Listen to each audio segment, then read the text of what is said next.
વિશ્વ હૃદય દિવસ 29મી સપ્ટેમ્બરે આપણે કચ્છમાં ભુજમાં આને ઉજવણી કરી રહ્યા છીએ.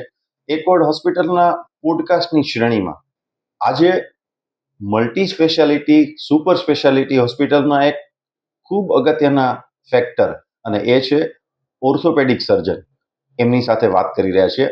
આપણી સાથે ડૉક્ટર શમસુદ્દીન ખોજા છે અને ડૉક્ટર ખોજા છે એ સ્પાઇન સર્જન છે, ટ્રોમા માટેના સ્પેશિયાલિસ્ટ છે અને જોઈન્ટ રિપ્લેસમેન્ટના પણ સ્પેશિયાલિસ્ટ છે. ડૉક્ટર સાહેબ, આ ત્રણેય વસ્તુ એવી છે કે જે અત્યારે એવી રીતે સલાહ મળે કે જ્યારે કોઈક નાના ટાઉનમાં હોઈએ, બી ટાઉન સી ટાઉનમાં, ત્યારે એને અમદાવાદ, મુંબઈ, દિલ્હી ત્યાં વધારે સારું પડે, ત્યાં એક્સપર્ટ વધારે હોય એવી માણસોની ધારણા છે. ઘણા બધા સ્પાઇન સર્જરી અહીંયા જરૂરિયાત હોય ને આપણે અમદાવાદમાં કે બારે રિફર કરતા હોઈએ છીએ. અને આ સમય એવો છે કે જે મેડિકલ ટુરિઝમ પણ એક મોટું ફેક્ટર છે. ત્યારે આ જે આપણી એકવર્ડ સુપર સ્પેશિયાલિટી હોસ્પિટલ છે એમાં આપણે એવું સેફલી કહી શકીએ કે આવી જે સારવારો છે એ ત્યાંની પેરેલલ આપણે અહીંયા આપી શકીએ એમ છે. જી બિલકુલ. એક ટાઈમ એવો હતો કે જ્યારે આપણે આવો કોઈ પણ કોમ્પ્લેક્સ ટ્રોમા આવે કે કોમ્પ્લેક્સ સર્જરીઝ આવતી હતી ત્યારે આપણને જે કોઈ બી પેશન્ટ હતા એને ફર્ધર રિફર કરવાની જરૂર પડતી હતી. પણ હવે જે ડોક્ટર્સ જે પહેલે અમદાવાદમાં જે કામ કરતા હતા, જેમ કે જસ્ટ ફોર એન એક્ઝામ્પલ હું મારું એક્ઝામ્પલ આપું કે આપણા અહીંયા હોસ્પિટલમાં ન્યુરોસર્જન છે કે જે ઓલરેડી દિલ્હી અને અમદાવાદ એ બે લેવલ પર કામ કરીને પછી ભુજમાં આવેલા છે. એટલે જે સારવાર જે કંઈ બી ટ્રીટમેન્ટ હતી એ જે અમદાવાદ અને જે મેટ્રોપોલિટન સિટીઝમાં જે થતી હતી એ સેમ વસ્તુ હવે ભુજમાં આવી ગઈ છે. તો એટલે હવે પેશન્ટનો જે રિફર કરવાનું જે કંઈ બી જે પ્રોબ્લેમ્સ જે આવતો હતો એ હવે નથી આવતો. બીજી વસ્તુ કે જે પેશન્ટ તો ઠીક છે, ચલો એ રિફર થઈને ત્યાં સારવાર લેશે, બટ પેશન્ટના જે રિલેટિવ્સ જે હતા કે જેમને પણ જે પેશન્ટ રિફર થાય એટલે એમને પણ હાલાકી પડતી હતી, હવે એ પણ ઘણી બધી ઓછી થઈ ગઈ છે. અને એક જેમાં અગત્યનો મુદ્દો એ છે કે ક્યારેય પણ જ્યારે આવા ક્રિટિકલ કન્ડિશનમાં પેશન્ટ હોય, ટ્રોમા, સ્પાઇન એ પ્રકારનામાં, ત્યારે ટાઈમ બહુ અગત્યનો હોય છે કે અહીંયાથી ત્યાં પહોંચાડીએ, રોડ પર જઈએ અને ફાસ્ટેસ્ટ જઈએ તો 6 કલાક લાગે અને એ 6 કલાક જ ક્યારેક વાઇટલ હોય ત્યારે એ સારવાર અહીંયા ઉપલબ્ધ હોય તો એનું પણ યસ એક મેડિકલમાં ટર્મ્સ હોય છે, ગોલ્ડન પીરિયડ હોય છે. યસ, કોઈ પણ વસ્તુ હોય એમાં ગોલ્ડન પીરિયડ ટાઈમ હોય. એ બધી બીમારી માટે, ઇલનેસ માટે, બધા માટે ગોલ્ડન પીરિયડ બધા માટે અલગ અલગ હોય છે. પણ એ ડેફિનેટલી એ દિવસોમાં નથી હોતું કે નથી બહુ વધારે કલાકોમાં હોતું. એ હોય છે તો 1 કલાક, 2 કલાક, 3 કલાક એવામાં. એમાં એ ગોલ્ડન પીરિયડ દરમિયાન જો કોઈ બી ટ્રીટમેન્ટ મળી રહેતી હોય તો પછી એ પેશન્ટનું જે લાઈફ સેવિંગ સર્જરીઝ કહી શકાય અથવા તો લાઈફ સેવિંગ ટ્રીટમેન્ટ પણ કહી શકાય. ને ઘણીવાર ટ્રોમા કેસીસમાં એ લાઈફ લિમ્બ સેવિંગ આપણે કહેતા હોઈએ છીએ. લિમ્બ સેવિંગ એટલે કોઈ પણ ઓપન વૂન્ડ ઇન્જરી થઈ હોય તો એમાં જો ટાઈમની ટ્રીટમેન્ટ મળી જતી હોય તો એનું હાથ અથવા પગ અથવા વોટ એવર અંગ હોય, આંગળીઓ હોય, એ આપણે ટાઈમસર બચાવી શકીએ છીએ. આમ તો સામાન્ય રીતે જે ઓર્થોપેડિક સર્જનમાં સુપર સ્પેશિયાલિસ્ટ બનતા હોય છે એમાં પેલા MBBS ના 5 વર્ષ તો ખરા જ, પછી MS ના 2 વર્ષ, પછી તમારો એક્સપિરિયન્સ અને તમારા જે સ્પેસિફિક સેક્ટર છે એનું ભણવાનું અને એનું વર્ક. તો આપે તો સિવિલ હોસ્પિટલમાં બીજેમાં ભણ્યા પછી ત્યાં કર્યું છે તો એમ કે ને એક્સટેન્સિવ વર્ક છે. તો એ લેવલના તમારી ટીમના મેમ્બર્સ પણ છે. તો એમાં સિવિલ અમદાવાદની જે તમારી કેરિયર હોય એનો ફાયદો શું થાય? જી, અમદાવાદ સિવિલની જે બીજે મેડિકલ કોલેજની સાથે જે સંકળાયેલી જે અમદાવાદની જે સિવિલ હોસ્પિટલ છે, અસારવા સિવિલ હોસ્પિટલ, એ એશિયાની સૌથી મોટી હોસ્પિટલ છે. ત્યાં એન્ડ આવી જાય છે. કોઈ પણ કેસીસ હોય છે કે જે ક્યાંય પણ મેનેજ ના થઈ શકે, બહુ હાઈ રિસ્ક કેસ હોય કે જેમ કે કોઈ પણ જે જગ્યાએ પેરીફેરીમાં મેનેજ ના થઈ શકે એ છેલ્લી બાકી આવીને અમદાવાદ સિવિલમાં ઊભું રહે છે. ત્યાં મારો 4 વર્ષનો સિવિલ હોસ્પિટલનો અનુભવ છે અને ત્યાં બધા આ હાઈ એન્ડ કેસીસ જે કહેવાય છે એ બધા અમે લોકોએ સારી રીતે મેનેજ કરેલા છે ત્યાં. અને ત્યાંનો જે એક્સપિરિયન્સ છે એ જ એક્સપિરિયન્સ લઈને આપણે ભુજમાં આપી આ જે સર્વિસીસ છે જે ભુજના અને કચ્છના લોકો માટે અમે અહીંયા આપી રહ્યા છીએ. સાથે સાથે અમારી ટીમમાં ન્યુરોસર્જન છે, ક્રિટિકલ કેર મેનેજમેન્ટ માટે જે મેડમ છે એ પણ આપણે સિવિલ હોસ્પિટલ, અમદાવાદ સિવિલ હોસ્પિટલના માંથી જ આવેલા છે. એક જે એકવર્ડની ટીમ છે એના ડોક્ટર્સ છે ને એ એબલ ડોક્ટર્સ છે, એક્સપિરિયન્સ ડોક્ટર્સ છે. હવે આ જ હોસ્પિટલ છે પોતે જે સાધનોની વાત કરીએ એ પણ એને પેરેલલ, અમદાવાદની પેરેલલ ઊભી રહી શકે એવી છે? જી, ડેફિનેટલી રહી શકે એવું છે. એ બધા સાધનોમાં પણ રહી શકે. હવે સાહેબ આપણે સ્પેસિફિક વાત કરતા જઈએ તો એક તો તમે વાત કરી ટ્રોમાની, જેમાં ગોલ્ડન પીરિયડ સૌથી અગત્યનો હોય છે. જી. એક્સિડન્ટ થાય, કોઈ પણ કાર એક્સિડન્ટ હોઈ શકે, ઘરના પણ કોઈ એક્સિડન્ટ હોઈ શકે, આગની કે કોઈ પણ એવી ઘટનામાં પણ પડી આખડી જવાની જે ઘટના હોય, એ વખતે ટ્રોમાના સ્પેશિયાલિસ્ટને શું શું ધ્યાન રાખવાનું હોય છે? ટ્રોમામાં કોઈ પણ ટ્રોમા હોય, ડિપેન્ડ્સ, એ બધાનું અલગ અલગ મેનેજમેન્ટ હોય છે. કોઈ પણ ટ્રોમા હોય એનું એક ગાઈડલાઇન્સ હોય, એક બેઝિક ગાઈડલાઇન્સ હોય. એકોર્ડિંગલી એ ગાઈડલાઇન્સ અપગ્રેડ થતી હોય છે. અને ટાઈમલી એ પણ જે કન્સલ્ટન્ટ જે ડોક્ટર્સ જે હોય છે એ પણ એ ટાઈમલી અપગ્રેડ થતું રહેવું જોઈએ. બરાબર છે.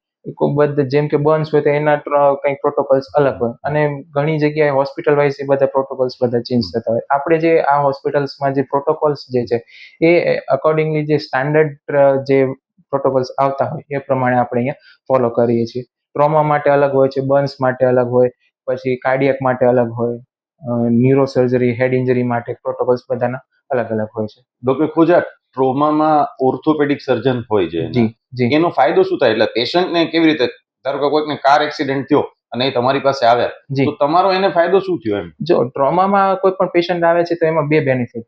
એટલે પ્રાઇમરી કેર અને પછી એને ડેફિનેટિવ કેર. પ્રાઇમરી કેરમાં આપણે જોવા જઈએ તો કે એક્સિડન્ટ થઈને આવે, suppose just four an example પગમાં ફ્રેક્ચર છે, તો હવે પ્રાઇમરી કેરમાં એને ફ્રેક્ચર માટે એને જે સ્પ્લિન્ટિંગ આપવું, કે એને પાટો બાંધવું, પ્લાસ્ટર આપવું, જે કાંઈ બી છે, એને પેઇન છે, એને XYZ કદાચ લોહી નીકળે છે કે વોટ એવર કાંઈ પણ રીઝન હોય, એને જે સુચરિંગ કરીએ, કે એને લોહી બંધ કરીએ, એને પેઇન દુખાવા માટેની ટ્રીટમેન્ટ કરીએ, પ્લસ એન્ટીબાયોટિક્સ વોટ એવર જે કાંઈ બી એને ટ્રીટમેન્ટ આપીએ, તો એનાથી જે પ્રાઇમરીલી જે એને ફર્ધર કોમ્પ્લિકેશન્સ જે થવાના હોય એ ત્યાં આપણે સ્ટોપ કરી શકીએ. પછી ડેફિનેટિવમાં તો સર્જરી કે અથવા તો કાસ્ટિંગ કે વોટ એવર જે કાંઈ બી આગળ આવવાનું હશે accordingly case two case very કરતા હોય, તો એ ડેફિનેટિવ કેરમાં આવી જાય, તો પેશન્ટને ઓવરઓલ એક જગ્યાએ બધું મેનેજ થઈ શકે.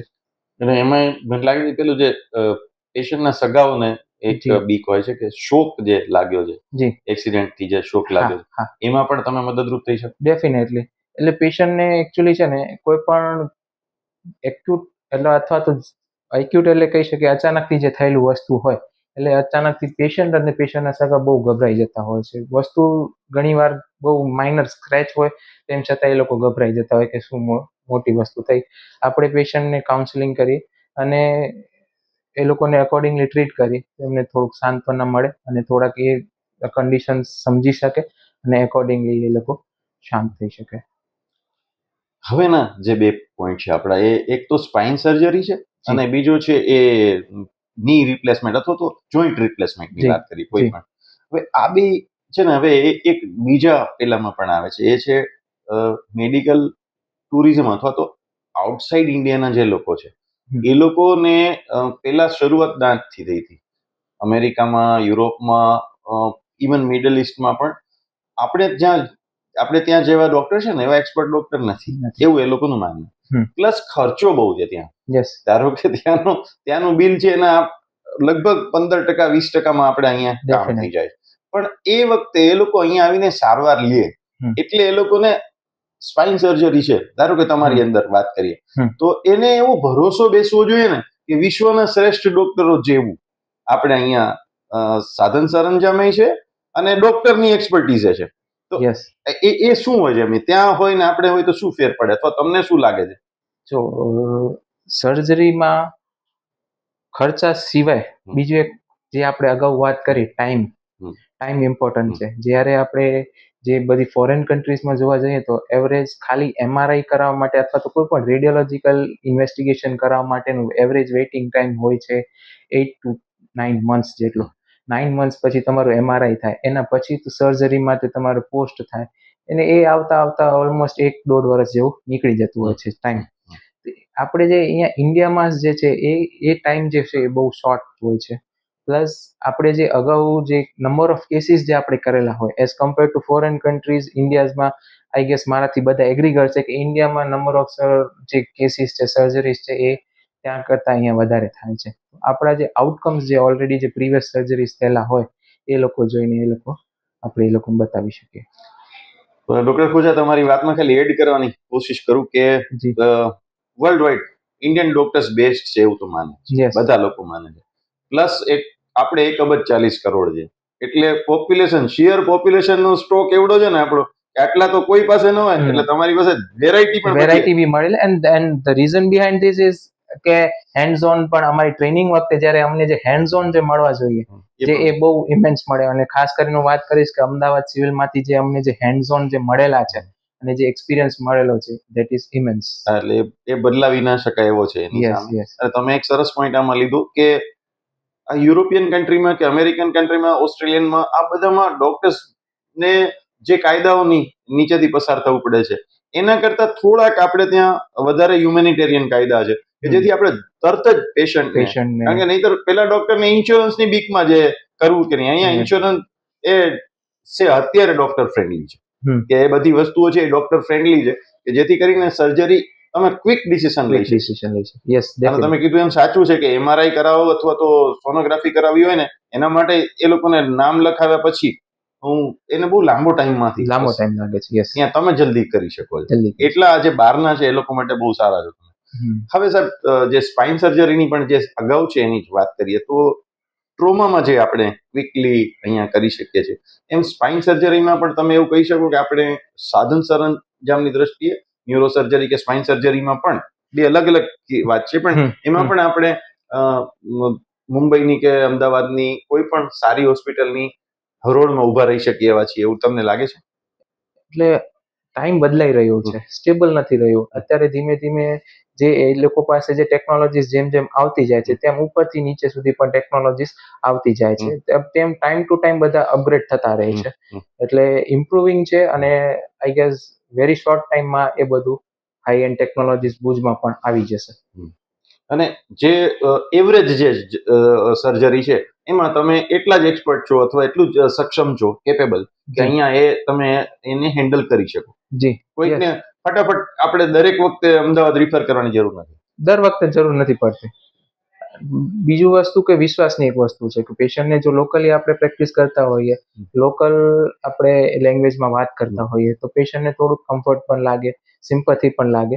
એટલે એ પણ એક બહુ મેજર ફેક્ટર છે કે જે પેશન્ટ માટે સારું છે. જેમ કે હું કચ્છનો છું, આઈ કેન સ્પીક, હું કચ્છી બોલી શકું છું, તો પેશન્ટ સાથે કચ્છીમાં વાત કરીએ. Technology, competence is all together બીજી વસ્તુ છે, પણ પેશન્ટ સાથે જે સિમ્પથી જે મળે, આપણે લોકલ લેંગ્વેજમાં જે કચ્છીમાં જે વાત કરીએ અને પેશન્ટ સાથે જે વાત કરીએ તો એમાં એક સિમ્પથીનો જે બીજું વસ્તુ મળે એ વસ્તુ અલગ વસ્તુ છે. એટલે એ લોકોને જે કસ્ટમાઇઝ હોવાની ફિલિંગ આવે એનાથી છે. હવે સાહેબ જે ત્રીજી તમારી એક્સપર્ટાઇઝ છે એ છે જોઈન્ટ રિપ્લેસમેન્ટ. જી. અને બહુ જ લાંબા સમય નથી ગયો જોઈન્ટ રિપ્લેસમેન્ટમાં લોકો કન્વિન્સ થાય ને કરાવવા માંડ્યા છે. એને બહુ લાંબો સમય નથી થયો, હમણાં ને એ વસ્તુ છે. તો એક તો પહેલા તો એની સક્સેસ કેવી છે આખી ટેકનોલોજીની જોઈન્ટ રિપ્લેસમેન્ટમાં? જો કોઈ પણ જોઈન્ટ રિપ્લેસમેન્ટ હોય, સ્પાઇન હોય, ટ્રોમા હોય, કંઈ પણ હોય, એ વેરિયેબલ ફેક્ટર્સ છે. ઘણા બધા ફેક્ટર્સ છે કે જે ઓવરઓલ સક્સેસને ઇન્ફ્લુઅન્સ કરી દે છે. જો મેજોરિટી ઓફ ધ કેસમાં એ જો ફેક્ટર્સ કંટ્રોલ્ડ હોય તો success rate is like more than 95%, 95 to 99% જેટલું સક્સેસ રેટ છે. જોઈન્ટમાં મેં નીની જ વાત કરીએ તો ની રિપ્લેસમેન્ટ સર્જરી આપણે એક નામ આપ્યું છે. જી. પણ હું એવું ભણ્યો છું તમારા જેવા મિત્રો પાસેથી કે ની રિપ્લેસમેન્ટમાં કઈ રિપ્લેસ હોતું જ નથી. ની રિપ્લેસમેન્ટ એટલે એકચ્યુઅલી જોઈન્ટ રિપ્લેસ છે. આખા ની રિપ્લેસ નથી થતું. જસ્ટ ફોર, હું પેશન્ટોને એવી રીતે સમજાવું કે જસ્ટ ફોર એન એક્ઝામ્પલ, આ દિવાલ છે, દિવાલ જર્જરિત થઈ ગઈ છે, બરાબર? તો હવે આપણે દિવાલ બદલી નથી શકતા. દિવાલનો જે પ્લાસ્ટર છે એ આપણે કટ કરી અને ઉપર નવો પ્લાસ્ટર કરી અને આપણે એને ટાઇલ્સ નાખી દઈએ. That is the basic behind replacement surgery. આપણે આખી નવી દિવાલ નથી નાખતા, આખા નવા હાડકા નથી નાખતા. આપણે જે જોઈન્ટ જે છે એ નેચરલ જોઈન્ટ જેવું પણ નથી લઈ શકતા, પણ બેઝિક ફંક્શન્સ જે છે એ કરી શકે પેશન્ટ એટલું આપણે એને રિપ્લેસ કરી દઈએ છીએ. પણ એ ની રિપ્લેસમેન્ટ ક્યારે બોલ જે રિપ્લેસ કરો છો ત્યારે તો તમે લોકો નવો જ બોલ નાખો. જી, હિપ રિપ્લેસમેન્ટ પણ સેમ વસ્તુ જ છે કે આપણે એના જેવું કરી શકીએ, એનું ફંક્શન જે ઓરિજિનલ ફંક્શન હોય કે એ અપ ટુ સમ એક્સટેન્ટ આપણે કરી દઈએ છીએ. બટ હવે જેમ કે હિપ રિપ્લેસમેન્ટ કરીએ તો એમાં એવું એડવાઇઝેબલ છે કે નીચે બેસવાનું, સીડી ચડવાનું એ બધું ઓછું કરવાનું અથવા તો નહીં કરવાનું, એ બધું વસ્તુ છે. પણ ટૂંકમાં આપણે જોઈન્ટ રિપ્લેસમેન્ટમાં જેવા ઇન્ડિયામાં આપણે કરી શકીએ લગભગ એટલું સારું કામ અહીંયા કરી શકીએ. ડેફિનેટલી એવું કરી શકીએ છીએ. રિપ્લેસમેન્ટમાં પ્રાઇમરી રિપ્લેસમેન્ટ અને રિવિઝન રિપ્લેસમેન્ટ આપણે અહીંયા બંને રિપ્લેસ કરીએ. જે અગાઉ એકવાર થઈ ગયેલું હોય અને કોઈ પણ રીઝનના કારણે બીજી વાર કરવાની જરૂર પડે તો આપણે અહીંયા બીજી સેકન્ડ સ્ટેજ પણ સર્જરી આપણે કરી શકીએ છીએ. હું એ નોર્મલ ઓર્થોપેડિક સર્જનને પૂછવાના સવાલો અહીંયા એવોઇડ એટલે કરું છું કે હવે તમે સળીઓ નાખો છો કે બીજી પણ તમે કઈ રીતે ટેકનોલોજીનો યુઝ કરો છો, કારણ કે એ તો થાય જ છે બધી વસ્તુ. એનાથી ઉપરના સ્ટેજના સવાલ તમને પૂછ્યા છે મેં, એટલે એ લોકો સમજી શકશે કે મલ્ટી સ્પેશિયાલિસ્ટ હોસ્પિટલના ડોક્ટરની પાસે આપણે વધારાનું શું અપેક્ષિત રાખી શકીએ. નોર્મલ તો થઈ જ જાય એમ. ફિઝિશિયન પાસે જાય તો શરદીનો ઉપાય તો કરી જ દે, પણ હાર્ટના પ્રોબ્લેમને માટે આપણે ખાસ એને મળવા જતા હોઈએ. એના જેવી રીતે આપની પાસે અપેક્ષા છે. સાહેબ, આમાં એક 3-3માં અને ખાસ કરીને જે ની રિપ્લેસમેન્ટ છે, ની ભૂલી જઈએ શબ્દ, જોઈન્ટ રિપ્લેસમેન્ટમાં, એમાં ખાસ કરીને ફિઝિકલ ફિટનેસ અને ડાયટનો બહુ જ મોટો રોલ છે. એટલે તમે ફિઝિકલ ફિટનેસ માટેના સ્ટેપ્સ લોકોને નોર્મલ એડવાઇસ કરો છો. આપણે એવો જ એક કાર્યક્રમ, જે 29th કાર્યક્રમ છે ને, એના માટેનો જ કાર્યક્રમ છે કે જ્યારે આપણે લોકોને એમ કહીએ છીએ કે ઓવરઓલ વેલનેસ ઉપર તમે ધ્યાન દો. અને એમાં જો ઓર્થોપેડિક સર્જન કોઈકને કહે કે ભાઈ આમાં વેલનેસની જરૂર છે, તો રાઈટ ફ્રોમ હોર્સિસ માઉથ તમે સાહેબ કસરતની વાત અલગ અલગ ઉંમરમાં કરો અને ડાયટની વાત કરો. સૌથી પહેલા જો કોઈ કસરત છે એના બે ઇમ્પોર્ટન્ટ વસ્તુ છે. એક ફિઝિકલ ઇમ્પોર્ટન્સ છે અને એક મેન્ટલ ઇમ્પોર્ટન્સ છે. આપણે આ રિપ્લેસમેન્ટ અને જોઈન્ટની વાત ચાલે છે તો એમાં ફિઝિકલ ઇમ્પોર્ટન્સ વધારે ઇમ્પોર્ટન્ટ રહેશે, અને પ્લસ હાર્ટ રિલેટેડમાં પણ ફિઝિકલ ઇમ્પોર્ટન્સ એક્સરસાઇઝના શું છે એ હું આપને જણાવું. તો ઓવરઓલ ઇમ્પોર્ટન્સ એ છે કે પહેલી વસ્તુ કે એ જે એક્સરસાઇઝ કરવાથી જે હાર્ટ, લંગ્સ, બ્રેન, જે જે શરીરના જે ઇમ્પોર્ટન્ટ ઓર્ગન્સ છે ત્યાં બ્લડ ફ્લો વધારે થાય છે. એના કારણે જે એનું ફંક્શનિંગ છે એ પ્રોપર થતું હોય છે. બીજી વસ્તુ જે આપણા જે સ્ટેમિના છે, આપણા બોડીનો સ્ટેમિના છે, એ બધું સારી રીતે ઇમ્પ્રૂવ કરે છે. મસલની સ્ટ્રેન્થ ઇમ્પ્રૂવ કરે છે. આપણી બોડીની ફ્લેક્સિબિલિટી સારી રીતે ઇમ્પ્રૂવ થાય છે. સ્ટ્રેન્થ વધે છે. સ્ટ્રેન્થ વધવાથી જે આપણા જે બોન્સ છે એ સ્ટ્રોંગ થાય છે. સ્ટ્રોંગ થવાથી જે આપણે સામાન્ય એકદમ ટ્રિવિયલ પ્રમાણે સામાન્ય રીતે ચાલતા થોડું ઘણું લચકી જવાય ને જે ફ્રેક્ચર થતા હોય છે એ ઘટી જાય છે, અથવા તો એ વેરી મિનિમલ થતા હોય છે. બીજું, રિસ્ક ઓફ ઓસ્ટિયોપોરોસિસ જે છે કે હાડકાની જે ઘનતા છે એ ઓછી થઈ જતી હોય છે, તો એને પણ અટકાવી શકાય છે. બાકી મેન્ટલી જો આપણે વાત કરવા જઈએ તો એક્સરસાઇઝ કરવાથી શરીરમાં ઘણા ફીલ ગુડ હોર્મોન્સ જેમ કે એન્ડોર્ફિન્સ છે, એન્સેફેલિન્સ છે, એ બધા થતા હોય છે. તો એનાથી આપણે જે આપણું જે મેન્ટલ ફટીગ છે એ ઓછું થઈ જાય છે અથવા તો નીલ થાય છે. સારી ઊંઘ આવે છે, આપણી મેન્ટલ પાવર વધે છે, મેમરી પાવર વધે છે. અને ત્રીજી વસ્તુ, મેમરી બી શાર્પ થાય છે. અને જે ઓવરઓલ જે આપણું એકેડેમિક પરફોર્મન્સ હોય છે સ્કૂલ્સમાં, કોલેજીસમાં, પ્રોફેશનલ વર્લ્ડમાં, જે એકેડેમિક જે પરફોર્મન્સ છે કહી શકે, પ્રોફેશનલ પરફોર્મન્સ છે, એ બધા ઇમ્પ્રૂવ થતા હોય છે. એટલે ડોક્ટર સાહેબ જે વાત કરી છે તમે, એને હું તેમ કહું કે તમે તમારો ધંધો બરાબર ના ચાલે એની સલાહ આપી છે. એક્સરસાઇઝ તમે બરાબર કરો તો તમારા પાસે પેશન્ટ ઓછામાં ઓછા આવે અને તકલીફ ઓછી પડે. એ એક મુદ્દો થયો કે ભાઈ તમે વેલનેસની વાત કરી છે. અને ટૂંકમાં તમે એમ કીધું છે કે એક વખત કોઈક આંકડા વાંચતો હતો ને ત્યારે મને એમ કોઈ કીધું કે સૌથી વધારે કયા એક્સિડન્ટથી માણસ મરી જાય છે અથવા તકલીફમાં પડે છે, કઈ જગ્યાએ થતા હશે. તો એ કદાચ રિલાયબલ હોય કે નહીં, પણ વાત માનવા જેવી છે કે બાથરૂમના એક્સિડન્ટમાં જે લપસીને પડી જાય ને એમાં સૌથી વધારે માણસો મરી જાય છે, કારણ કે બોન ડેન્સિટી આપણે ગુમાવીએ છીએ અને એને લીધે આપણે તો એ બોન ડેન્સિટી અને બાકીની વેલનેસની પણ વાત કરી, આપણે એન્ડોર્ફિન્સની પણ વાત કરી, ફીલ ગુડ ફેક્ટરની વાત કરી, બધા એક્સરસાઇઝમાં જરૂરી છે. હવે એક્સરસાઇઝની જ્યારે વાત કરીએ ને ત્યારે જીમના ટ્રેનર પાછા એમ કહે છે કે એક્સરસાઇઝમાં સૌથી ઇમ્પોર્ટન્ટ પાર્ટ છે એ ડાયટ છે. તો આમાં ડાયટ માટેની આપ સલાહ? ડાયટ, જો કોઈ પણ વસ્તુ છે એ એકલા હાથે ના થાય. તમે એક્સરસાઇઝ કરો પણ ડાયટ પ્રોપર ના રાખો તો ઇટ ઇઝ અગેન ફેલિયર. એમ ડાયટ એટલા માટે જરૂરી છે કે તમે જે સપોઝ એક્ઝામ્પલ વાત કરું, કેલરીઝ ઇન્ટેકની વાત કરું, તમે ફિઝિકલ એક્સરસાઇઝ કરો અને 2000 કિલો કેલરીઝ તમે બર્ન કરો છો on an average in a day, પણ તમે જો ઇન્ટેક ઇન અગેન્સ્ટમાં 4000 કિલો કેલરીઝ લેતા હો તો 2000 કિલો કેલરીઝ પ્લસમાં જાય છે અને તમારા બોડીમાં એક્યુમ્યુલેટ થાય છે. અને કોઈ પણ કેલરીઝનું સ્ટોરેજ જે હોય એ ફેટમાં થાય છે. ફેટના કારણે પછી આખું અગેન વિસ્કસ સાયકલ છે નહીં આખું, ફરતું રહે છે. એટલે પ્લસ બીજી વસ્તુ કે આપણા શરીરમાં ફ્રી રેડિકલ્સ બનતા હોય છે. ફ્રી રેડિકલ્સ એટલે જે આપણા શરીરના જે નોર્મલ સેલ્સ હોય એ લોકોને ડિસ્ટ્રોય કરી દેતા હોય. ફ્રી રેડિકલ્સનું એક્ઝામ્પલ આપીશ તો હાઇડ્રોજન પેરોક્સાઇડ, જે આપણે જે આપણે ઘાવ હોય એના પર આપણે જે હાઇડ્રોજન પેરોક્સાઇડ નાખીએ તો કેમ ફીણ થાય, ફીણ જેવું થાય, એવા ટાઈપનું ફ્રી રેડિકલ્સ આપણા શરીરમાં બનતા હોય છે કે જેને કાઉન્ટરેક્ટ કરવા માટે એન્ટીઓક્સિડન્ટ્સ જોઈતા હોય છે. જે એન્ટીઓક્સિડન્ટ્સ આપણને ફળ છે, લીલા શાકભાજી છે, હેલ્ધી ડાયટ છે, બેલેન્સ ડાયટ છે, એમાંથી આપણને મળતા હોય છે. જો એન્ટીઓક્સિડન્ટ્સ પૂરતા પ્રમાણમાં મળી જાય તો આપણને જે ફ્રી રેડિકલ્સ જે છે આપણે એને કાઉન્ટરેક્ટ કરી શકીએ ને એના કારણે જે આપણું જે ઓવરઓલ હેલ્થ છે, મેન્ટલ, ફિઝિકલ, બધું હેલ્થ ઇમ્પ્રુવ થઈ શકે. એને એક લાઇટર ટોનની વાત હતી કે જો તમારા જેવા ડોક્ટર પાસે એક પેશન્ટ ગયો કે હું બહારનું પાણી પીઉં તો મને નુકસાન થાય કે ના થાય, એટલે ડોક્ટરે એનો કાટલો પકડીને કીધું કે તને બહારના પાણીથી ના થાય, મોઢામાં તમાકુ ભર્યું છે, એનાથી વધારે તો પાણીની પંચાયત કરે, પેલા વ્યસન તો બંધ કરો. તો મને લાગે છે કે હેલ્થમાં એ પણ એક ઇસ્યુ છે કે આપના ત્રણ જે ભાગ છે એ ટ્રોમામાં કોઈક માણસ જો દારૂ પીને ઊંધો પડ્યો હોય તો તમને પછી ટ્રીટમેન્ટ કરવામાં તકલીફ પડવાની છે, સર્જરીમાં પણ એ થવાનું છે. અને ઓર્થો સર્જરીમાં જે ઓવરઓલ જે નોર્મલ રૂટીન પેશન્ટ આવવાના એને પણ જો આ પ્રકારના જે રોંગ પાર્ટ છે બધા વ્યસન એ બધા નુકસાન કરે. વ્યસન ખાલી ઓર્થોપેડિકમાં નહીં, મેડિકલની કોઈ પણ XYZ ફિલ્ડ લઈ લો, કોઈ પણ રાઈટ ફ્રોમ હેડ ટુ ટો, કોઈ પણ સર્જરી લઈ લો, કોઈ પણ મેડિકલ કન્ડિશન્સ લઈ લો, એમાં એડિક્શન, વ્યસનનું રોલ આવે જ છે અને એ એડવર્સલી ઇફેક્ટ કરે છે. એ કોઈ સારી બાબત નથી કે જેનાથી મેડિકલ ફિલ્ડમાં તમને બેનિફિટ થતું હોય છે.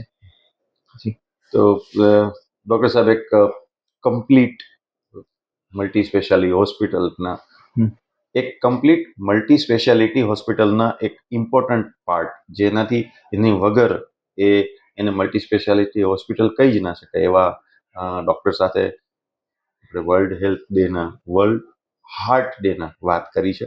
અને આપણે યાદ રાખીએ કે હૃદયની સાથે સાથે હાથ પગ પણ સાજા રહેવા જોઈએ અને હાડકા સાજા હોય તો બાકીનું કામ સારું થાય. તો એવા એક્સપર્ટ ડોક્ટર શમસુદ્દીન ખોજા, તમે મારી સાથે વાત કરી એના માટે હું આપનો ખૂબ ખૂબ આભાર માનું છું અને મને લાગે છે લોકોને ખૂબ બેનિફિટ આપના નોલેજનો મળ્યો હશે. Thank you.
એટલે એ લોકોને જે કસ્ટમાઇઝ હોવાની Yes, ફિલિંગ આવે feeling એનાથી આવે. માં છે.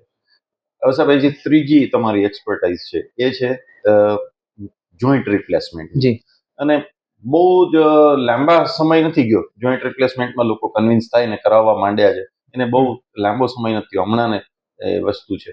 તો એક તો પહેલા તો એની સક્સેસ કેવી છે આખી આખી ટેકનોલોજીની જોઈન્ટ રિપ્લેસમેન્ટ? જોઈન્ટ રિપ્લેસમેન્ટમાં જો કોઈ પણ જોઈન્ટ રિપ્લેસમેન્ટ હોય, સ્પાઇન હોય, ટ્રોમા હોય, કંઈ પણ હોય, એ વેરિયેબલ ફેક્ટર્સ છે. ઘણા બધા ફેક્ટર્સ છે કે જે ઓવરઓલ સક્સેસને ઇન્ફ્લુઅન્સ કરી દે છે. જો મેજોરિટી ઓફ ધ કેસમાં એ જો ફેક્ટર્સ કંટ્રોલ્ડ હોય તો success rate is like more than 95%, 95 to 99% જેટલું સક્સેસ રેટ છે. જોઈન્ટમાં અમે નીની જ વાત કરીએ તો ની રિપ્લેસમેન્ટ સર્જરી આપણે એક નામ આપ્યું છે. જી પણ હું એવું ભણ્યો છું તમારા જેવા મિત્રો પાસેથી કે ની રિપ્લેસમેન્ટમાં કઈ રિપ્લેસ હોતું જ નથી. ની રિપ્લેસમેન્ટ એટલે એકચ્યુઅલી જોઈન્ટ રિપ્લેસ છે. આખા ની રિપ્લેસ નથી થતું. જસ્ટ ફોર હું પેશન્ટોને એવી રીતે સમજાવું કે જસ્ટ ફોર એન એક્ઝામ્પલ આ દિવાલ છે. હા. દિવાલ જર્જરિત થઈ ગઈ છે, હા. બરાબર. તો હવે આપણે દિવાલ બદલી નથી શકતા. દિવાલનો જે પ્લાસ્ટર છે એ આપણે કટ કરી અને ઉપર નવો પ્લાસ્ટર કરી અને આપણે એને ટાઇલ્સ નાખી દઈએ. That is the basic behind replacement surgery. આપણે આખી નવી દિવાલ નથી નાખતા, આખા નવા હાડકા નથી નાખતા. આપણે જે જોઈન્ટ જે છે એ નેચરલ જોઈન્ટ જેવું પણ નથી લઈ શકતા, બટ બેઝિક ફંક્શન્સ જે છે એ કરી શકે પેશન્ટ એટલું આપણે એને રિપ્લેસ કરી દઈએ છીએ. પણ એ ની રિપ્લેસમેન્ટ ક્યારે બોલ જે રિપ્લેસ કરો છો ત્યારે તો તમે લોકો નવો જ બોલ નાખો. જી હિપ રિપ્લેસમેન્ટ પર સેમ વસ્તુ જ છે કે આપણે એના જેવું કરી શકીએ. એનું ફંક્શન જે ઓરિજિનલ ફંક્શન હોય કે એ અપ ટુ સમ એક્સટેન્ટ આપણે કરી દઈએ છીએ. બટ હવે જેમ કે હિપ રિપ્લેસમેન્ટ કરીએ તો એમાં એવું એડવાઇઝેબલ છે કે નીચે બેસવાનું, સીડી ચડવાનું એ બધું ઓછું કરવાનું અથવા તો નહીં કરવાનું, એ બધું વસ્તુ છે. પણ ટૂંકમાં આપણે જોઈન્ટ રિપ્લેસમેન્ટમાં જેવા ઇન્ડિયામાં આપણે કરી શકીએ લગભગ એટલું સારું કામ અહીંયા કરી શકીએ. ડેફિનેટલી એવું કરી શકીએ છીએ. રિપ્લેસમેન્ટમાં પ્રાઇમરી રિપ્લેસમેન્ટ અને રિવિઝન રિપ્લેસમેન્ટ આપણે અહીંયા બંને રિપ્લેસ થાય. જે અગાઉ એકવાર થઈ ગયેલું હોય અને કોઈ પણ રીઝનના કારણે બીજી વાર કરવાની જરૂર પડે તો આપણે અહીંયા બીજી સેકન્ડ સ્ટેજ પણ સર્જરી આપણે કરી શકીએ છીએ. હું એ નોર્મલ ઓર્થોપેડિક સર્જનને પૂછવાના સવાલો અહીંયા એવોઇડ એટલે કરું છું કે હવે તમે સળીઓ નાખો છો કે બીજી પણ તમે કઈ રીતે ટેકનોલોજીનો યુઝ કરો છો, કારણ કે એ તો થાય જ છે બધી વસ્તુ. એનાથી ઉપરના સ્ટેજના સવાલ તમને પૂછ્યા છે મેં, એટલે એ લોકો સમજી શકશે કે મલ્ટી સ્પેશિયાલિસ્ટ હોસ્પિટલના ડોક્ટરની પાસે આપણે વધારાનું શું અપેક્ષિત રાખી શકીએ. નોર્મલ તો થઈ જ જાય એમ. ફિઝિશિયન પાસે જાય તો શરદીનો ઉપાય તો કરી જ દે, પણ હાર્ટના પ્રોબ્લેમને માટે આપણે ખાસ એને મળવા જતા હોઈએ. એના જેવી રીતે આપની પાસે અપેક્ષા છે. સાહેબ આમાં એક 3-3માં અને ખાસ કરીને જે ની રિપ્લેસમેન્ટ છે, ની ભૂલી જઈએ શબ્દ, જોઈન્ટ રિપ્લેસમેન્ટમાં એમાં ખાસ કરીને ફિઝિકલ ફિટનેસ અને ડાયટનો બહુ જ મોટો રોલ છે. એટલે તમે ફિઝિકલ ફિટનેસ માટેના સ્ટેપ્સ લોકોને નોર્મલ એડવાઇસ કરો છો. આપણે એવો જ એક કાર્યક્રમ જે 29th કાર્યક્રમ છે ને એ એના માટેનો જ કાર્યક્રમ છે કે જ્યારે આપણે લોકોને એમ કહીએ છીએ કે ઓવરઓલ વેલનેસ ઉપર તમે ધ્યાન દો. અને એમાં જો ઓર્થોપેડિક સર્જન કોઈકને કે ભાઈ આમાં વેલનેસની જરૂર છે તો રાઈટ ફ્રોમ હોર્સિસ માઉથ તમે સાહેબ કસરતની વાત અલગ અલગ ઉંમરમાં કરો અને ડાયટની વાત કરો. સૌથી પહેલા જો કોઈ કસરત છે એના બે ઇમ્પોર્ટન્ટ વસ્તુ છે. એક ફિઝિકલ ઇમ્પોર્ટન્સ છે અને એક મેન્ટલ ઇમ્પોર્ટન્સ છે. આપણે આ રિપ્લેસમેન્ટ અને જોઈન્ટની વાત ચાલે છે તો એમાં ફિઝિકલ ઇમ્પોર્ટન્સ વધારે ઇમ્પોર્ટન્ટ રહેશે. અને પ્લસ હાર્ટ રિલેટેડમાં પણ ફિઝિકલ ઇમ્પોર્ટન્સ એક્સરસાઇઝના શું છે એ હું આપને જણાવું તો ઓવરઓલ ઇમ્પોર્ટન્સ એ છે કે પહેલી વસ્તુ કે એ જે એક્સરસાઇઝ કરવાથી જે હાર્ટ, લંગ્સ, બ્રેન, જે જે શરીરના જે ઇમ્પોર્ટન્ટ ઓર્ગન્સ છે ત્યાં બ્લડ ફ્લો વધારે થાય છે. એના કારણે જે એનું ફંક્શનિંગ છે એ પ્રોપર થતું હોય છે. બીજી વસ્તુ જે આપણા જે સ્ટેમિના છે, આપણા બોડીનું સ્ટેમિના છે એ બધું સારી રીતે ઇમ્પ્રૂવ કરે છે. મસલની સ્ટ્રેન્થ ઇમ્પ્રૂવ કરે છે. આપણી બોડીની ફ્લેક્સિબિલિટી સારી રીતે ઇમ્પ્રૂવ થાય છે. સ્ટ્રેન્થ વધે છે. સ્ટ્રેન્થ વધવાથી જે આપણા જે બોન્સ છે એ સ્ટ્રોંગ થાય છે. સ્ટ્રોંગ થવાથી જે આપણે સામાન્ય એકદમ ટ્રિવિયલ પ્રમાણે સામાન્ય રીતે ચાલતા થોડું ઘણું લચકી જવાને જે ફ્રેક્ચર થતા હોય છે એ ઘટી જાય છે અથવા તો એ વેરી મિનિમલ થતા હોય છે. બીજું રિસ્ક ઓફ ઓસ્ટિયોપોરોસિસ જે છે કે હાડકાની જે ઘનતા છે એ ઓછી થઈ જતી હોય છે, તો એને પણ અટકાવી શકાય છે. બાકી મેન્ટલી જો આપણે વાત કરવા જઈએ તો એક્સરસાઇઝ કરવાથી શરીરમાં ઘણા ફીલ ગુડ હોર્મોન્સ જેમ કે એન્ડોર્ફિન્સ છે, એન્સેફેલિન્સ છે, એ બધા થતા હોય છે. તો એનાથી આપણે જે આપણું જે મેન્ટલ ફટીગ છે એ ઓછું થઈ જાય છે અથવા તો નીલ થાય છે, સારી ઊંઘ આવે છે, આપણી મેન્ટલ પાવર વધે છે, મેમરી પાવર વધે છે. અને ત્રીજી વસ્તુ, મેમરી બી શાર્પ થાય છે. અને જે ઓવરઓલ જે આપણું એકેડેમિક પરફોર્મન્સ હોય છે સ્કૂલ્સમાં, કોલેજીસમાં, પ્રોફેશનલ વર્લ્ડમાં, જે એકેડેમિક જે પરફોર્મન્સ છે કહી શકે, પ્રોફેશનલ પરફોર્મન્સ છે, એ બધા ઇમ્પ્રૂવ થતા હોય છે. એટલે ડૉક્ટર સાહેબ જે વાત કરી છે તમે, એને હું એમ કહું કે તમે તમારો ધંધો બરાબર ન ચાલે એની સલાહ આપી છે કે એક્સરસાઇઝ તમે બરાબર કરો તો તમારા પાસે પેશન્ટ ઓછામાં ઓછા આવે અને તકલીફ ઓછી પડે. એ એક મુદ્દો થયો કે ભાઈ આ તમે વેલનેસની વાત કરી છે.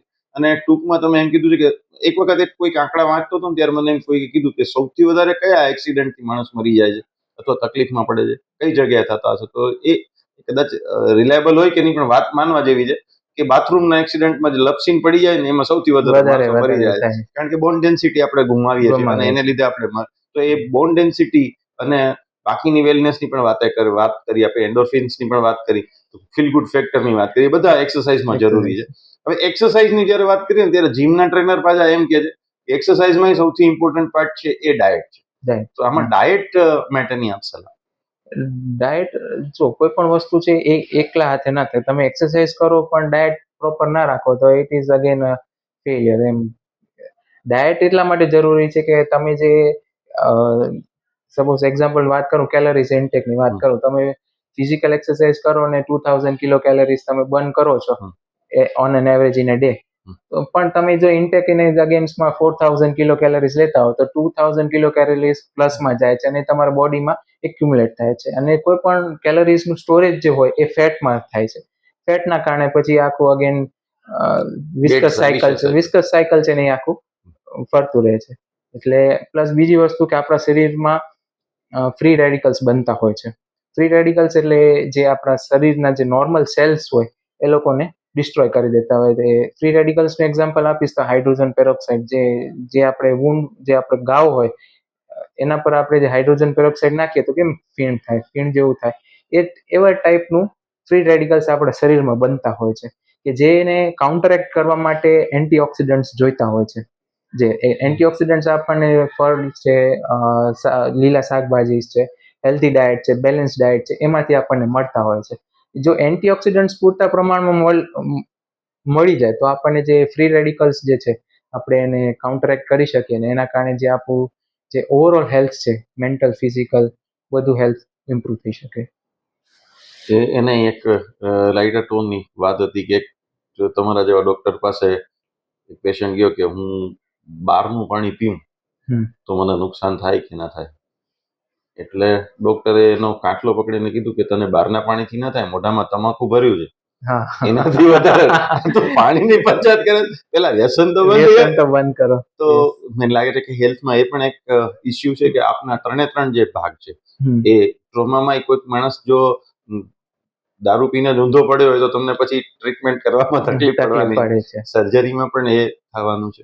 અને ઓર્થો સર્જરીમાં જે ઓવરઓલ જે નોર્મલ રૂટીન પેશન્ટ આવવાના એને પણ જો આ બધા પ્રકારના જે રોંગ પાર્ટ છે બધા વ્યસન એ બધા નુકસાન કરે. વ્યસન ખાલી ઓર્થોપેડિકમાં નહીં, મેડિકલની કોઈ પણ XYZ ફિલ્ડ લઈ લો, કોઈ પણ રાઈટ ફ્રોમ હેડ ટુ ટો, કોઈ પણ સર્જરી લઈ લો, કોઈ પણ મેડિકલ કન્ડિશન્સ લઈ લો, એમાં એડિક્શન, વ્યસનનું રોલ આવે જ છે અને એ એડવર્સલી ઇફેક્ટ કરે છે. એ કોઈ સારી બાબત નથી કે જેનાથી મેડિકલ ફિલ્ડમાં તમને બેનિફિટ થતું હોય છે. તો ડોક્ટર સાહેબ એક કમ્પ્લીટ મલ્ટી સ્પેશિયાલિટી હોસ્પિટલના એક ઇમ્પોર્ટન્ટ પાર્ટ જેનાથી એની વગર એને મલ્ટી સ્પેશિયાલિટી હોસ્પિટલ કહી જ ના શકાય એવા ડૉક્ટર સાથે આપણે વર્લ્ડ હાર્ટ ડેના વાત કરી છે. અને આપણે યાદ રાખીએ કે હૃદયની સાથે સાથે હાથ પગ પણ સાજા રહેવા જોઈએ અને હાડકા સાજા હોય તો બાકીનું કામ સારું થાય. તો એવા એક્સપર્ટ ડૉક્ટર શમસુદ્દીન ખોજા, તમે મારી સાથે વાત કરી અને મેડમ હું આપનો ખૂબ ખૂબ આભાર માનું છું અને મને લાગે છે લોકોને ખૂબ બેનિફિટ આપના નોલેજનો મળ્યો હશે. Thank you.